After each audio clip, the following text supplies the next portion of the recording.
Cricket যেখানে হবার কথা আনন্দের উৎস, সেখানে এবার আইপিএল ঘিরে ছড়িয়ে পড়েছে আতঙ্কের ছায়া। কোটি টাকার নিলামে দল পাওয়া এক বাংলাদেশি ক্রিকেটারকে কেন্দ্র করে উঠেছে মাঠ ভাঙচুরের হুমকি। প্রশ্ন উঠছে, খেলার মাঠ কি এখন রাজনীতি আর সাম্প্রদায়িক উত্তেজনার মঞ্চে পরিণত হচ্ছে? আইপিএলের ইতিহাসে এমন বিতর্ক আগে খুব কমই দেখা গেছে। মুস্তাফিজুর রহমানের আইপিএল খেলা কি শুধু ক্রিকেটীয় সিদ্ধান্ত, নাকি এর চেয়েও বড় কোনো সংকেত লুকিয়ে আছে? চলুন জেনে নিই বিস্তারিত।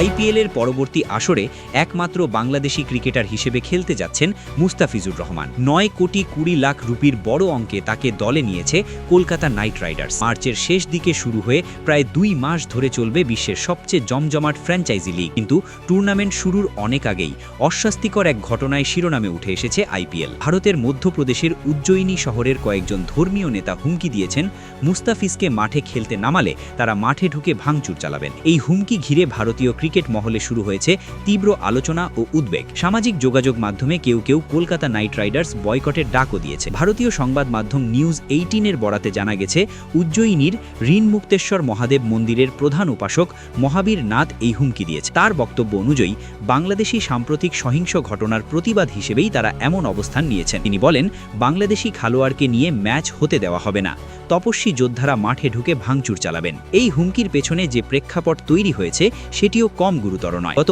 18 ডিসেম্বর ময়মনসিংহে হিন্দু ধর্মাবলম্বী এক শ্রমিক দীপচন্দ্র দাসকে পিটিয়ে হত্যা করার ঘটনা দেশ জুড়ে ব্যাপক আলোড়ন তোলে। অভিযোগ ওঠে ধর্ম অবমাননার, যদিও পরবর্তীতে সেই অভিযোগের কোনো সত্যতা পাওয়া যায়নি। এর কয়েকদিন পর 24 ডিসেম্বর রাজবাড়িতে চাঁদাবাজির অভিযোগে আরেক হিন্দু ধর্মাবলম্বী অমৃত মণ্ডল নিহত হন। এসব ঘটনার রেশ গিয়েই ভারতীয় কিছু গোষ্ঠীর মধ্যে ক্ষোভ তৈরি হয়েছে বলে মনে করা হচ্ছে। তবে প্রশ্ন হচ্ছে, একজন পেশাদার ক্রিকেটারের সঙ্গে এসব ঘটনার দায় কতটা যুক্ত করা যায়? মুস্তাফিজুর রহমান একজন আন্তর্জাতিক ক্রিকেটার, যিনি মাঠে প্রতিনিধিত্ব করেন খেলাটাকেই, কোনো রাজনৈতিক বা ধর্মীয় অবস্থানকে নয়। তবুও তাকে কেন্দ্র করে এমন হুমকি আইপিএলের নিরাপত্তা ব্যবস্থা ও খেলোয়াড়দের সুরক্ষা নিয়ে বড় প্রশ্ন তুলে দিয়েছে। এদিকে মুস্তাফিজ আইপিএলের পুরো মৌসুম খেলতে পারবেন কিনা তা নিয়েও রয়েছে অনিশ্চয়তা। এই বিষয়ে বিসিবি সভাপতি আমিনুল ইসলাম বুলবুল জানিয়েছেন, সিদ্ধান্ত পুরোপুরি ক্রিকেট অপারেশনস বিভাগের উপর নির্ভর করবে। আইপিএলের সময় বাংলাদেশের আন্তর্জাতিক সূচি কি,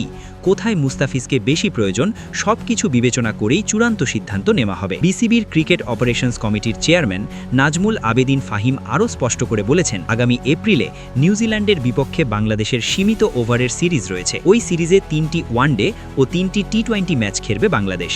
সেই সিরিজকে অগ্রাধিকার দিয়েই মুস্তাফিজের আইপিএল অংশগ্রহণের বিষয়ে সিদ্ধান্ত আসবে। সব মিলিয়ে পরিস্থিতি এখন জটিল। একদিকে আইপিএলের মতো বড় মঞ্চে মুস্তাফিজের খেলার সুযোগ, অন্যদিকে নিরাপত্তা ও রাজনৈতিক উত্তেজনার বাস্তবতা। ক্রিকেট কি শেষ পর্যন্ত সব বিভাজন পেরিয়ে খেলাই থাকবে, নাকি এই বিতর্ক আরও বড় আকার নেবে, সেটাই এখন দেখার বিষয়।